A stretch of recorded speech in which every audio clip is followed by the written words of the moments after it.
Oke guys, jadi di video kali ini aku akan memberikan tips kepada kalian gimana caranya untuk bisa mengurutkan pilihan jurusan di SBMPTN 2020 besok nih. Jadi tonton aja video ini dari awal sampai akhirnya and stay tune terus.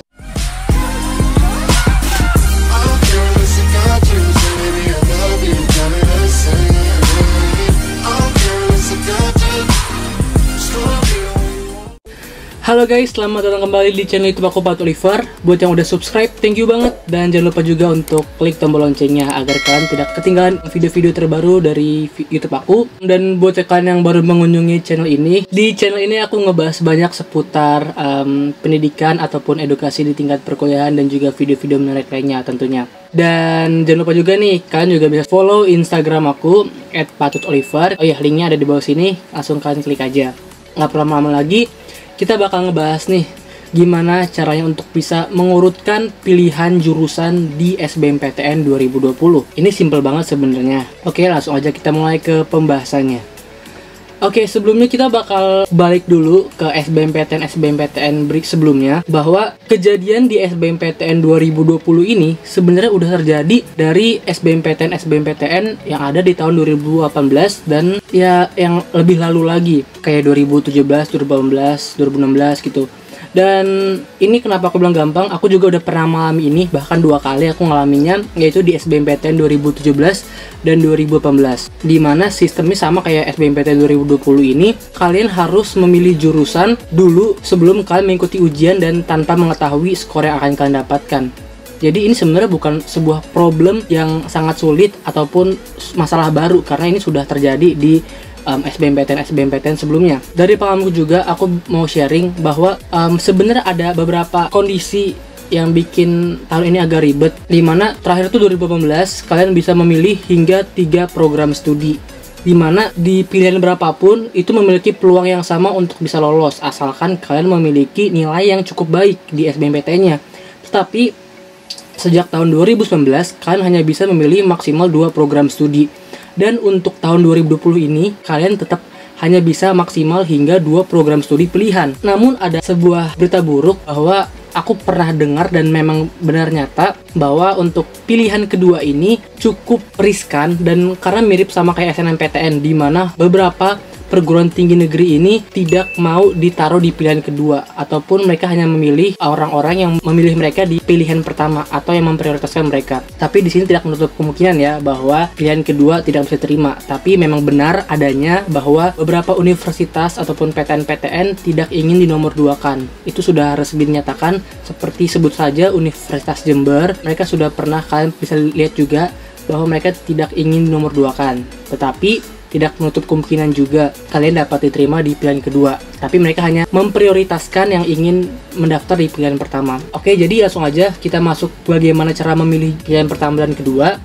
Sebenarnya simpelnya kayak gini. Pilihan pertama itu benar-benar kalian bisa pilih sesuai dengan apa yang benar-benar kalian pengenin. Kalian pengen daftarnya tuh apa? Contohnya kalian pengen daftar di jurusan yang paling keren lah se-Indonesia, kedokteran Universitas Indonesia. Kalian pengen tuh kedokteran Universitas Indonesia, ya udah kalian daftar aja di situ. Dan pilihan keduanya apa? Kalau kita menggunakan trik yang zaman dahulu, pastikan pilihan pertama itu yang paling kalian pengenin, pilihan keduanya itu baru yang agak di bawahnya dan keketatannya tidak seketat di pilihan pertama. Nah itu bener banget intinya nih yang paling penting. Pilihan pertama kalian bisa pilih sesuai dengan apa yang kalian inginin, dan pilihan kedua kalian bisa mendaftar jurusan yang sama, kalau perlu jurusan yang sama tapi di kampus berbeda. Walaupun menurutku emang peluangnya agak lebih rendah sih untuk bisa diterima. Ya harapanku ya kalian bisa mendapatkan skor sebaik-baiknya agar kalian juga bisa lolos di pilihan berapapun itu.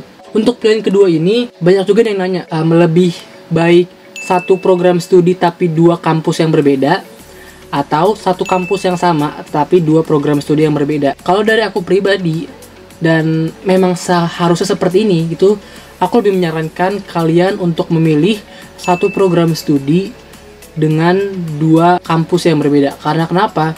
Karena bagi aku sendiri dan memang kenyataannya, lebih baik kalian itu diterima di jurusan yang kalian ingini daripada PTN yang kalian ingini.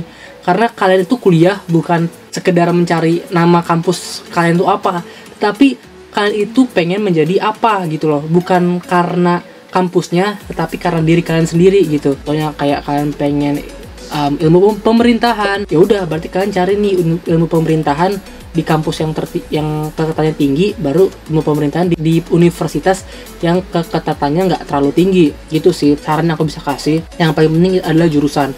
PTN kampus apa itu nomor kedua.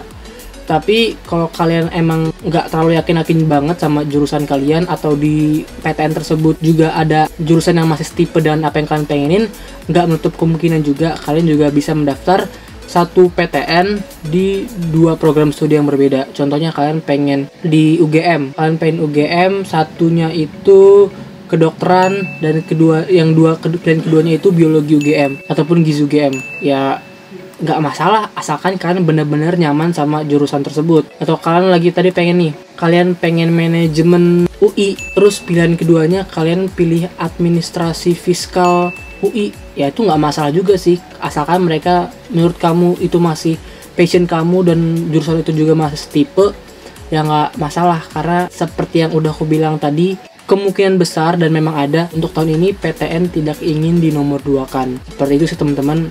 Semoga ya kalian dapat mengerti dan bisa memprioritaskan pilihan program studi yang tepat di SBMPTN besok, dan semoga video ini bisa bermanfaat buat kalian dalam menentukan pilihan program studi yang ingin kalian daftar. Semoga ini juga bisa membawa kalian untuk bisa lolos di SBMPTN 2020 besok. Jangan lupa juga nih untuk bantu channel ini supaya bisa lebih berkembang lagi dengan cara mengklik tombol like, komen, dan juga subscribe di tombol merah di bawah sini, dan juga share video ini ke semua teman-teman kalian. Mungkin segini aja video yang bisa aku sampaikan. Aku Pat Oliver, see you on next video, and bye-bye.